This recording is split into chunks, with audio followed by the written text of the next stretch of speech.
नमस्कार दोस्तों, awesome garden में मैं राकेश शर्मा आपका फिर से स्वागत करता हूं और उम्मीद करता हूं कि आप अपना और अपने पौधों का अच्छे से ख्याल रख रहे होंगे। तो दोस्तों, आज मैं किसी पौधे के बारे में आपसे डिस्कस नहीं करने जा रहा हूं। आज मैं आपसे बात करूंगा how to make compost tea, कि कंपोस्ट टी कैसे बनाई जाती है। जैसे हमारे पास ये गोबर का खाद है, ये लगभग ड्राई हो चुका है और अच्छे से तैयार हुआ हुआ खाद है।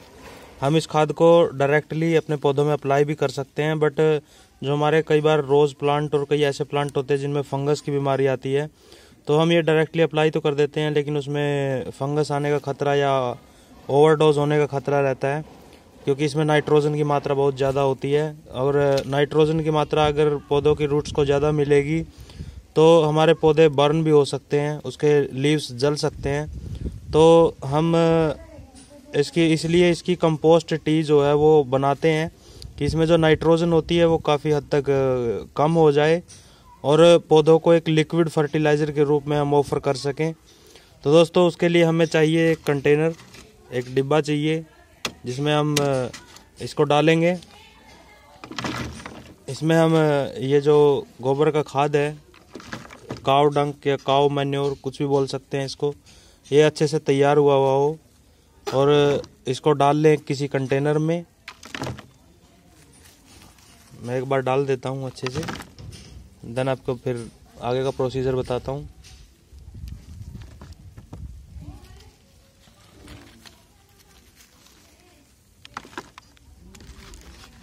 ये हमने लगभग आधे से थोड़ा कम कर लिया है, थोड़ा और डाल देते हैं।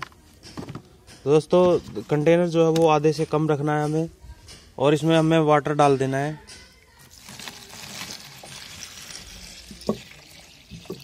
इसको हम पानी से भर देंगे, जैसा कि आप देख सकते हैं। ये हमने पानी का भर दिया है और इसको किसी धूप वाली जगह पर इसको रख देंगे जहाँ पर अच्छे से धूप आती हो। जैसे यहाँ पर धूप है तो हम इसको धूप में रख देंगे और इसको रखेंगे हम 10 या 15 मैक्स, कम से कम आपको एक हफ्ता या 10 दिन। जैसे सर्दियों का टाइम है तो इसमें हमें इसको कम से कम 10 दिन तक रखना है। 10 दिन के बाद दोबारा मैं आपके साथ शेयर करूँगा, तो वेट करते हैं 10 दिन का। तो दोस्तों, इस जो मैंने ये कंपोस्ट टी बनाई थी, इसमें मुझे रखे हुए 7 दिन हो चुके हैं, तो ये हमारी लगभग तैयार है। तो हम इस कंपोस्ट टी को, मैंने आधा लिक्विड जो फर्टिलाइज़र है वो इस मेरे चीकू के प्लांट को मैंने ऑफर कर दिया है। तो दोस्तों, बाकी ये जो आधा डिब्बा बचा हुआ है, क्योंकि आपके सामने ये मैंने फुल भर के रखा था, तो ये अब आधा है, आधा मैंने इसमें डाल दिया है। तो मैं इसको बाकी बचे हुए को किसी दूसरे प्लांट को ऑफर करूँगा। तो दोस्तों, इसको डेली आप किसी डंडी के साथ या किसी स्टिक की मदद से आप इसको डेली चलाना है। ये मेरे को 7 दिन हो गए हैं चलाते हुए, तो आप इसको ऐसे चलाते रहेंगे और ये इसमें तैयार होता रहेगा। तो देखिए काफ़ी ब्लैक कलर का हो गया है। इसी तरीके से हम जैसे कंपोस्ट टी होती है, जैसे जो पत्तों की खाद होती है कंपोस्ट, ऑर्गेनिक कंपोस्ट, जो कि हमारे जो किचन से ऑर्गेनिक वेस्ट बचता है उससे हम अपनी ऑर्गेनिक कंपोस्ट तैयार कर सकते हैं। उसके ऊपर मैं आपको वीडियो बहुत जल्द बनाकर बताऊंगा। वो मेरी चल रही है वीडियो, अभी जैसी कंप्लीट होती है मैं आपको साथ उसको शेयर ज़रूर करूंगा। तो दोस्तों, ये जो हमारा लिक्विड फर्टिलाइज़र है, ये जैसे कुछ पौधों की रूट्स जो हैं वो काफ़ी सेंसिटिव होती हैं। अगर हम उनमें डायरेक्टली गोबर की खाद जो है वो डालते हैं तो उसके अगर हमसे ओवरडोज हो जाए तो वो उसके पत्ते, लीव्स जो हैं वो पौधे के, वो बर्न होना शुरू हो सकते हैं, क्योंकि इसमें गोबर के खाद में जो होता है वो नाइट्रोजन होती है। वैसे तो ऐसे प्लांट बहुत ही कम होंगे जिनमें इसका साइड इफ़ेक्ट होगा, बट मेरे पास ऐसा कोई पौधा नहीं है जिसमें गोबर की खाद डालने से साइड इफ़ेक्ट हो। बट अगर कोई ऐसा सेंसिटिव प्लांट है जो गोबर की खाद से डाई हो सकता है, तो आप उसके लिए ये कंपोस्ट टी तैयार कर सकते हैं। इसके जो नाइट्रोजन की मात्रा है वो कम हो जाती है। ठीक है दोस्तों, जो नाइट्रोजन की वजह से पत्ते जलते हैं, तो नाइट्रोजन की मात्रा जो है वो कम हो जाएगी। अगर हमारा जो खाद अच्छी तरीके से तैयार नहीं होगा तो उसमें नाइट्रोजन जो है वो बहुत ज़्यादा मात्रा में होती है।